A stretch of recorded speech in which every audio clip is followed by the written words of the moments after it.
Bienvenue dans cette nouvelle tuto pour la suite.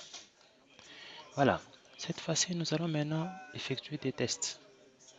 Ok, nous allons maintenant effectuer des tests pour savoir si nous sommes capables d'accéder à notre base de données. Donc, ça signifie quoi? Quand nous allons cliquer ici, ici, on va tester si le username existe et si les passwords existent. Si les passwords existent et les usernames existent, alors on redirige vers la page membre. Dans le cas contraire, nous aurons des messages d'erreur. Ok, c'est ce que nous allons faire maintenant là. Soyons attentifs et nous serons beaucoup aidés par par cette vidéo. Voilà. Nous avions notre modèle. Ok, notre modèle nous permet de récupérer les valeurs qui sont saisies au niveau de notre formulaire ici. Ok, voilà, c'est une classe. Nous allons essayer de, déclarer une méthode. Nous allons essayer de déclarer une méthode qui va nous permettre d'effectuer des tests. Premièrement, je vais tester si l'utilisateur existe. Ok, je vais tester si l'utilisateur existe. Et dans ces cas, qu'est-ce que je vais faire? Je vais déclarer une méthode qui va me permettre de tester si les users existent réellement. Alors je dis public, comme c'est une méthode qui sera utilisée à l'extérieur de la classe, public, ça va me retourner un bool. Ok, et en me retourner un bool, je vais tester user exist. Donc c'est une méthode. Et ça va me retourner un bool. Alors, pour me tester qu'un user existe, je vais lui envoyer un string du user. Je dis user u. Ok, ça va me retourner un true return un true si je vais mettre d'abord false. Ok, qu'est-ce que je fais? J'ai besoin de me connecter à la base de données. J'ai besoin de ma classe ADO. Qu'est-ce que je fais? Je commence par inclure. Je commence par utiliser cet espace de nom. Il se trouve dans projet, dans modèle. Ok, donc je vais dire CRUD MVC.modèle. Ok, modèle. Donc j'ai cet espace de nom là.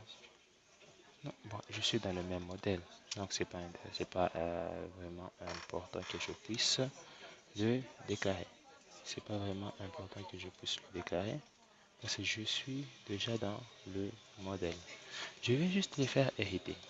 Comme j'ai besoin d'hériter, parce que je suis déjà je suis dans le même espace de nom avec ma classe ADO. C'est dans le même espace de nom. Quand vous regardez ici, regardez là-bas, même espace de nom. Ok, je vais juste faire hériter cette classe de ma classe ADO. Ok, je vais le faire hériter de ma classe ADO. Comme ça, je pourrais utiliser tous les attributs de ma classe ADO. Alors, qu'est-ce que je fais? J'ouvre la connexion.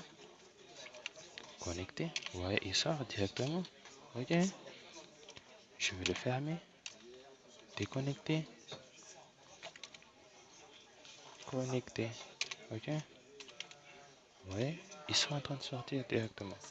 Alors, qu'est-ce que je fais? Je vais me mettre ma commande cmd. cmd. Ok,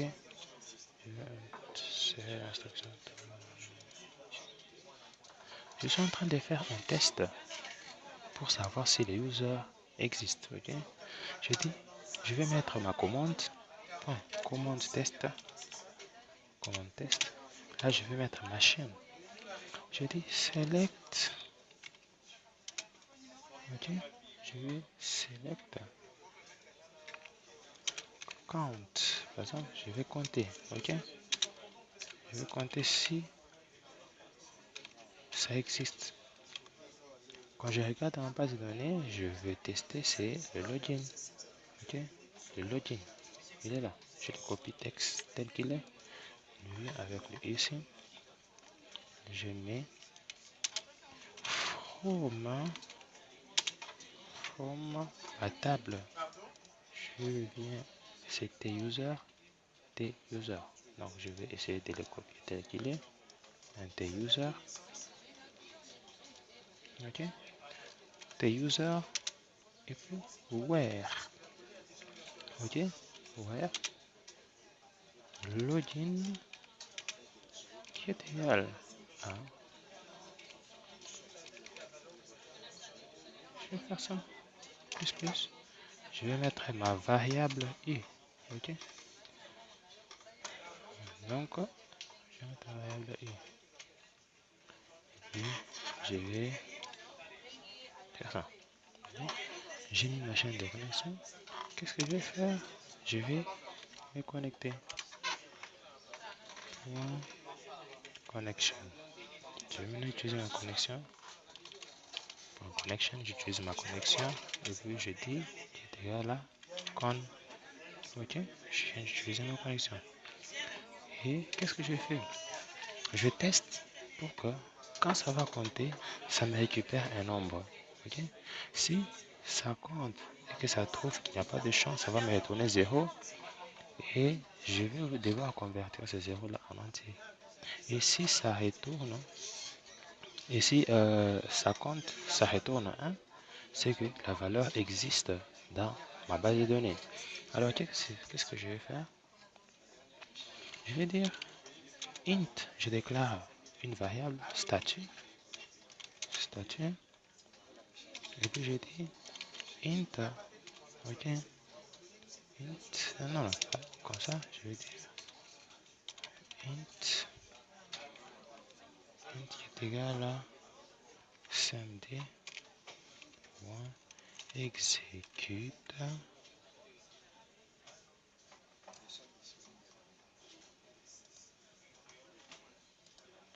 Voilà, je vais mettre point exécute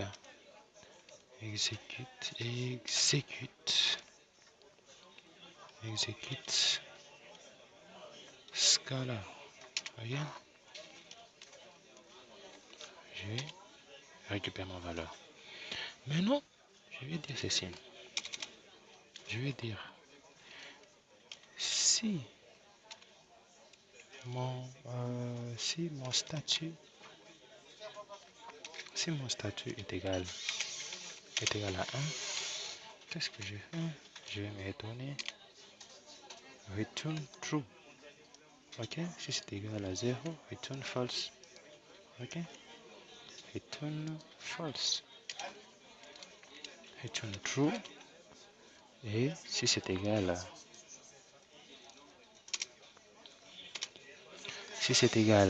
à 1, on retourne true. Si c'est égal à 0, on retourne false. Ok, là c'est ma chaîne qui me permet de tester. Je peux même commenter ça là-bas. Je dis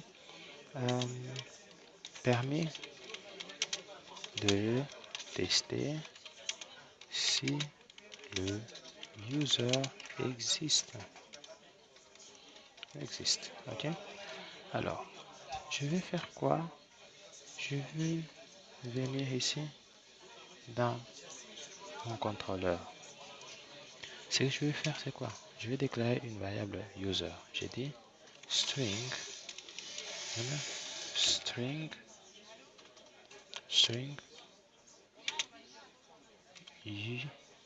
user qui est égal à obj. Donc mon objet là, point, vous allez voir qu'il va directement me récupérer. Donc obj parce qu'il récupère mes valeurs qui sont ici. Ok, je viens, je déclare le password string password. Bon, je peux juste déclarer des initiales I et P. Ok, pour me dire que object.password. Ok. Je vais appeler ma méthode. Je vais dire if je vais devoir venir d'abord avant, j'extensie ma classe login. Je vais dire cette classe login, je vais l'extensier. Ça sera login model qui est égal à lg.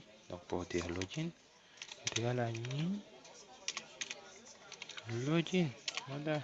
Ok, je viens d'extensier ma classe. Donc pour ceux qui ne savent pas, je vais dire c'est l'extension.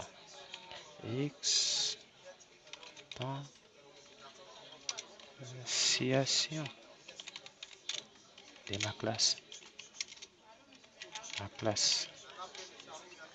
Ok. Et là, je vais dire déclaration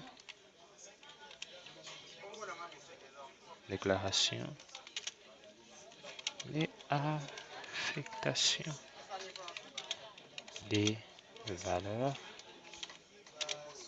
dans des variables. Ok. Et là, j'ai mis là. Ici, maintenant, je vais effectuer mes tests.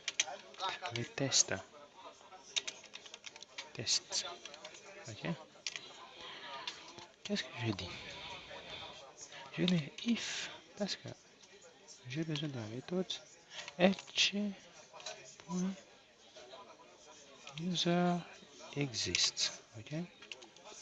User exist a besoin d'un paramètre. Je lui donne un u. Ok. Et puis je lui dis si c'est égal à true, fais-moi ça. Mais si ce n'est pas égal à true, else, ok, ce n'est pas égal à true, je vais dire viewback.m qui est égal à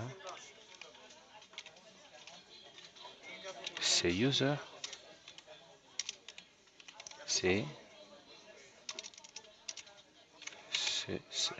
cet utilisateur n'existe pas.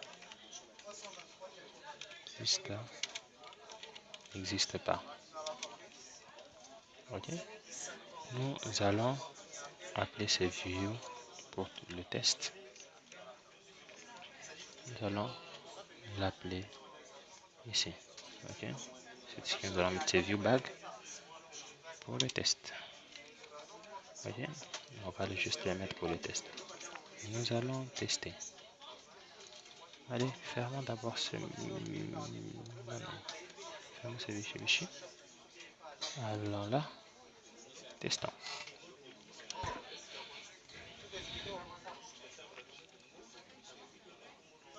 Voilà, nous allons tester. Nous avons déjà lancé. Et là, je prends un user quelconque, un nom de user quelconque, je teste. Je dis, si je teste, je me dis, oups, ce user n'existe pas. Pourquoi? Parce que dans la base de données, je vais voir dans la base de données.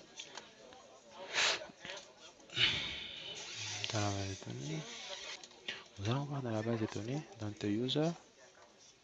Allons-y, the user. Allez, edit. Regarde. Nous allons voir. Il n'y a rien comme user. Je vais ajouter un utilisateur. Je vais dire, toi je te donne 00001A. First name, je te donne Michel.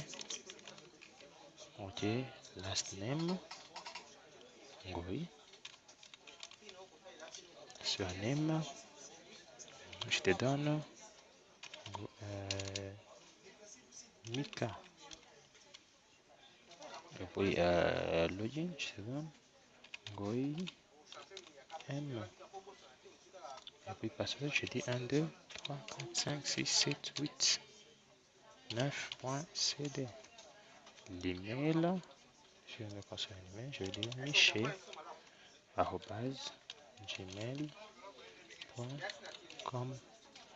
Numéro de phone, plus 243, 82, 452, 88, 87. Job title, IT, support,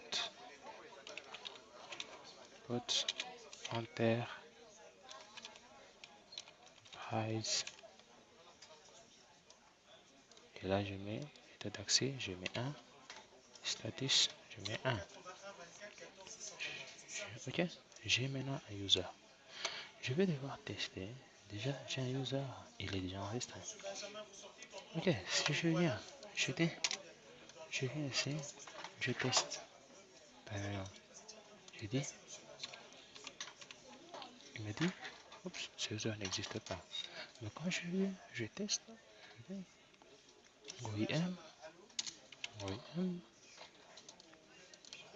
pam, pam, pam, pam, pam, pam, pam, pam, pam, pam, pam. Ok, il n'y a plus de messages. Pourquoi? Parce que user existe maintenant. Ok, il existe en OIM. Voilà, là où nous sommes arrivés. C'est ainsi que nous allons continuer avec les autres. Nous allons essayer de designer ça après, mais pas maintenant. Test, continuons à faire des tests. Maintenant, ici, qu'est-ce que nous allons tester après? Nous allons maintenant, une fois, nous allons arrêter ce script. Une fois que tout va bien, et une fois testé si l'utilisateur existe, nous allons maintenant passer aussi par le test de password, le test du user or password incorrect. Donc ça sera permis de,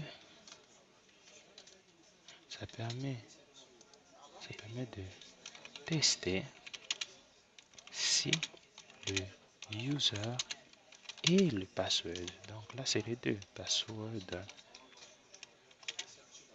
existe. Ok. Ça nous permet de tester si le user et le password existent. Qu'est-ce que nous allons faire? Dans mon cas, je pouvais aussi le faire récupérer les true ou les false. Ça devait être quelque chose de bien, mais j'aimerais récupérer plutôt des valeurs au niveau de la table pour enfin le stocker et créer une session par rapport aux valeurs que je vais récupérer dans la table. Qu'est-ce que je vais faire? Je vais déclarer une méthode avec le data table, avec comme type data table. Mais remarquez que mon data table ne sort pas. Pourquoi? Parce que il y a un système quoi ça, l'espace des noms data qui n'existe pas. Je vais ajouter le système data. Je vais l'ajouter. Je vais ajouter ce système là. Maintenant, après, vous allez sortir data table. Vous voyez, ça sort. Et puis je dis, maintenant, ici c'est test user and user pwd. Ok. Je vais envoyer des valeurs string, donc u, et le password string qui sera p. Ok. Je vais ouvrir. Je vais presque copier tout ça. Hein? Ceux qui ont compris, ils vont comprendre ce que j'ai fait ici. Je vais faire ici. Au niveau de la commande, je dis non, je vais te sélectionner. Ok, je sélectionne tout parce que j'ai besoin qu'on me récupère des valeurs. Et je vais le faire dans la table.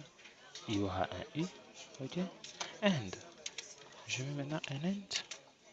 Je mets un password. Donc le champ password. Le champ password au niveau de ici, ce champ-là. Je dis password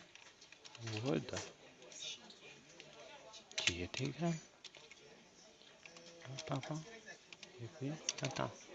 Je dis P. Je viens de remplir ma requête sans prendre beaucoup de temps. Je remplis ma requête U et P. Ok? U et P. Je viens de remplir ma requête pour bien voir. Donc, U qui symbolise le user P qui symbolise le password. Ok. Je lance ma connexion. Maintenant, qu'est-ce que je vais faire à ce niveau? Au lieu que je retourne, je compte, je vais pas compter. Au lieu que je compte le nombre de lignes, que je vais faire, je vais sélectionner la commande et l'exécuter. Et pour sélectionner la commande, je vais passer par un data adapteur. Ok? Je vais dire un data adapteur qui est dans ma commande ici. C'est celui-ci, c'est celui que j'ai déclaré comme DA. C'est un data adapteur. Point. Je sélectionne la commande. Ok? Qui est égal à quelle commande? Celui qui se trouve en CMD. Ok? Et ensuite, je vais remplir ma data table. Je dis, je vais remplir ma data table. C'est dir.fill. Je le remplis. Ok? J'ai rempli ma data table que j'ai nommé ici comme DT. Ok? Je le remplis là-bas. Je dis, je vais DT. Voilà. Ma data table. Et qu'est-ce que je vais retourner? Celui-ci, il me retourne non pas. Donc, c'est après une déconnexion. Je viens. Là, à ce moment-là, je retourne. Maintenant, DT. Je retourne la data table. Voilà. À ce niveau-là, ma commande, ça marche impeccablement. Ok? Donc, si c'est correct, donc si c'est correct, si ça n'aurait pas un trou, ce que nous allons faire, c'est ici. Donc, si ça retourne trou, nous appelons notre méthode. Ok? Si ça retourne trou, nous allons appeler notre méthode. Ok? Si ça retourne trou, nous allons appeler notre méthode. Alors, qu'est-ce que nous allons faire? Nous avons déjà extensible notre relation. Okay. La seule chose que je me reste à faire, c'est déclarer un data table parce que la méthode que je vais appeler, il me génère un data table, il me retourne un data table. Donc je vais déclarer une variable ici du type data table. Alors ce que je vais faire, je commence par le type data table. Ah, vous voyez que data table ne sort pas. Pourquoi? Parce que nous n'avons pas l'espace de nom pour les data table. Point data. Vous voyez? Et maintenant, data, nous pouvons maintenant déclarer data table. Data table. Ok? Donc, nous allons dire que tu vas t'appeler TB. Ok? Pour dire table. Qui est égal à LG. Donc, LG. Point. Ma méthode ici. Ma méthode ici. Le test. Le test user. Ok? Et ça me donne erreur. Pourquoi? Parce qu'il demande deux paramètres. Il demande un user et il demande un password. Donc je vais dire U et P. Ok? Et automatiquement, je mets un point virgule. U qui correspond au username et P qui correspond au password. Ok? Là, j'ai mon data. Maintenant, je vais essayer de les parcourir. Je vais dire for each. Ok? J'ai dit tu es for each.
Excusez-moi pour le son.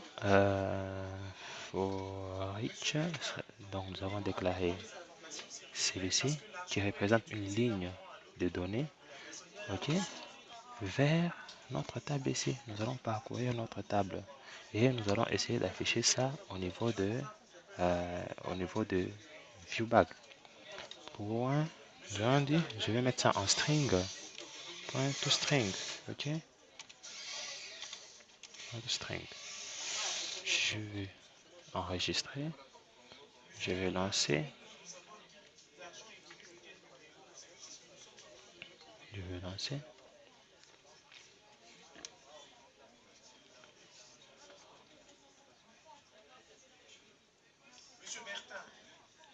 Je vais lancer.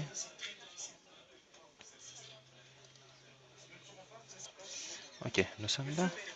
Nous allons sur notre page connectée. Je mets Michengoi. Je mets le password. Ok. Je mets le password.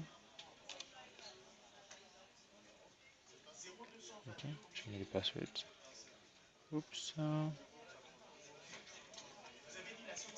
Je vais cliquer là. Ça n'affiche rien parce que ça teste et puis ça trouve pas. Je vais faire 1, 2, 3, 4. Point. CD. Allez, ça va afficher. Voilà. Ça va m'afficher Michel. Ok. Maintenant, j'aimerais que si dans ma table ici, je n'ai pas plutôt la valeur qu'on m'affiche l'erreur. Ok. Alors, qu'est-ce que je vais faire? Je peux, bon, je ne récupère qu'une seule ligne. Ok. Je peux le mettre dans for each, mon if. Je dis ceci, j'arrête. Voilà. Ok. J'arrête ça. Je dis ceci. Je dis if if oh if point first name, ok, est égal à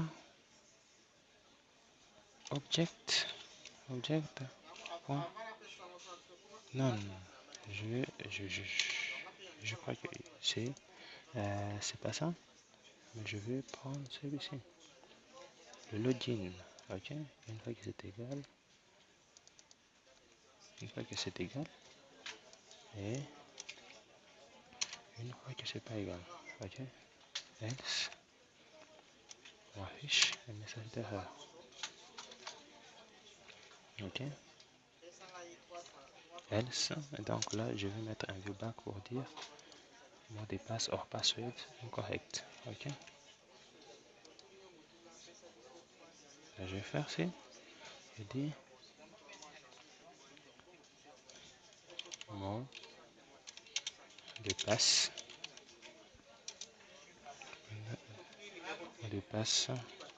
et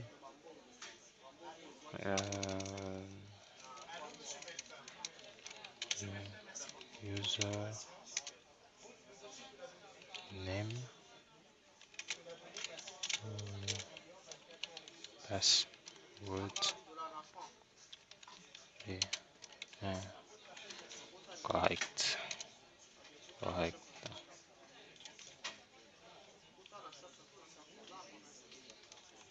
Username ou le password est incorrect. Excusez-moi, je voulais mettre cette phrase ici. Ok, ici. Si c'est correct, là on va mettre des instructions pour la redirection à une certaine page là. Ok, alors c'est la phrase qu'on va nous afficher. Nous allons essayer de tester ça. On va essayer de tester. Nous avons changé un peu notre façon de travailler. Dans notre modèle, je voulais afficher ce message en récupérant directement avec en récupérant directement les informations avec cette méthode ici. Mais je constatais que ça nous donnait beaucoup de la peine.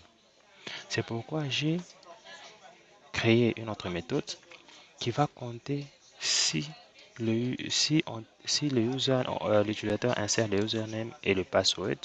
Ça insère comme nous l'avons fait la première fois ici. Il insère, on compte et puis on retourne une valeur dans la statue. Si c'est trop, on effectue. On donne l'instruction. Si c'est false, on nous affiche un message pour nous dire que le username et les passwords n'existent pas. Donc, c'est ce que nous avons fait ici. Nous avons appelé et testé. Si c'est true, on va mettre des instructions ici. Si c'est false, on met ça. Alors, pour moi, si c'est true, qu'est-ce que je vais faire? Si c'est true, je vais devoir afficher des valeurs. Je vais devoir récupérer des valeurs dans la table, dans la base de données et en créer des sessions avec. Ok? Maintenant, je vais déclarer, je vais arrêter le script. Non, on va devoir d'abord tester pour voir ce que ça donne. Regardez. Non, regardez. Si je mets un username et un password, ok? Le username ou le password est incorrect. Maintenant, si je mets un bon password,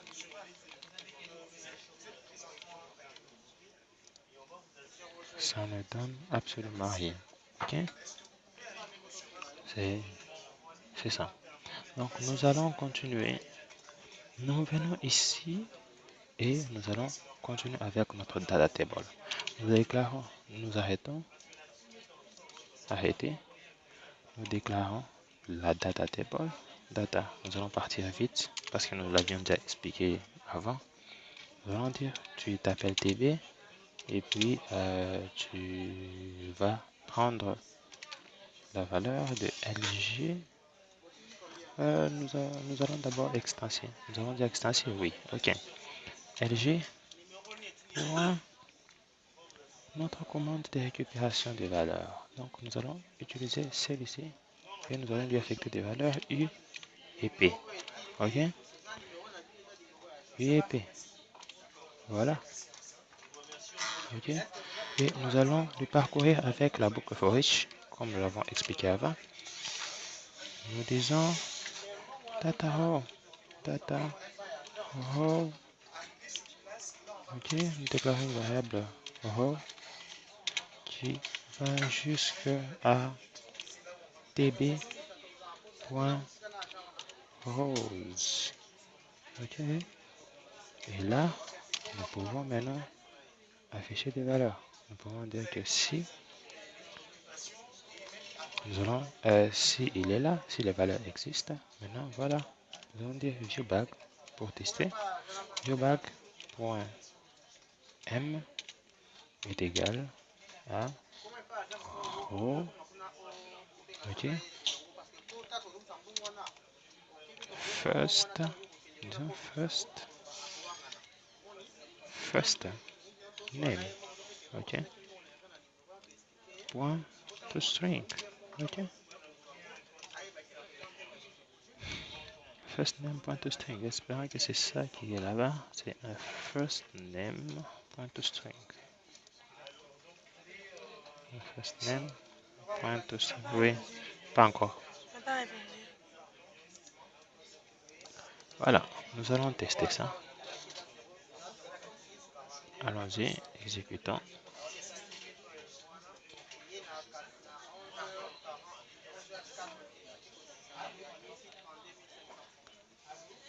Allez, allons-y. Nous mettons OK. Le bon mot de passe. Le bon mot de passe. .cd. Et voilà que le first name vient de sortir. Quand vous mettez un faux mot de passe, par exemple, vous avez le message d'erreur. OK. Nous allons essayer d'embellir un peu ça. Nous allons essayer d'embellir un peu ça en utilisant des alertes. Nous terminons par ceci. Nous avons voulu embellir un peu notre style d'affichage d'erreur. Donc, quand vous avez des messages d'erreur qui proviennent tester nos actions que nous avons mis là. Username, on passe d'incorrect. Nous voulons quand même les améliorer. Et voilà, nous allons le tester bientôt. Allez, voilà, allons-y. Nous sommes là. Quand je dis OK, le viewback, ce username n'existe pas. Et mes tests me disent ce username n'existe pas. Ok, nous allons arranger ce petit détail. Nous allons faire ça. Ok, username on part sur l'incorrect. Nous allons tester ça un truc. Username on part sur l'incorrect. 1, 2, 3, 4, 5, 6, 7, 8, 9.cd. Oups, voilà. Nous avons ce viewback là. Okay. Quand nous mettons ça, nous avons le username on part sur l'incorrect. Ok, il est vide, le champ est vide. Normalement, si le champ est vide, il ne doit pas nous afficher ce message ici, ce fichier. Parce que dans le viewback, il ne doit rien y avoir. Donc ce champ-là est vide. Ok, allons-y. Essayons un peu de tester ça. Ok, nous avons réglé notre petit problème d'affichage désordonné de messages. Donc, nous allons faire un test ici. Si U est égal à nul et P est égal à nul, est différente du nul, c'est à ce moment-là qu'on exécute toutes les instructions qui sont ici. Else, on retourne la view. Et quand on retourne la view, c'est quoi? Quand on retourne la view, c'est celui qui va s'exécuter. Excusez-moi, quand on retourne la view, c'est celui-ci avec les méthodes qui sont à l'intérieur qui vont s'exécuter. Alors, maintenant, quand vous testez, ok, on va essayer de tester. Quand je clique, il n'y a rien. On affiche juste des messages d'erreur ici. Avant, il y avait un truc qui... il y avait le message qui s'affiche aussi ici. Maintenant, quand je mets par exemple le username, je clique, le message avec des usernames disparaît et nous restons avec ça. Maintenant, quand je dis oups, ok, ça clique. Ah, ok, username, on repasse au incorrect. Quand je dis par exemple I, je clique. Ah, il y a un vide, mais quand je remplis, on va me dire cet utilisateur n'existe pas. Maintenant, quand je dis, ah, ok, je vais remplir correctement. Je dis, oups, je dis le mot de passe correct. Je dicte et puis je fais ça. Allez, normal. Ok. Nous allons continuer la prochaine fois pour passer à la page membre. Merci d'avoir suivi ce tutoriel. Il y a eu beaucoup d'interruptions parce que l'endroit où je suis en train de travailler, je dois tout le temps assister les agents. C'est pour ça que je m'excuse. Si ça a été difficile de comprendre ça, contactez-moi toujours. Je vais essayer de réexpliquer cette partie. Merci beaucoup.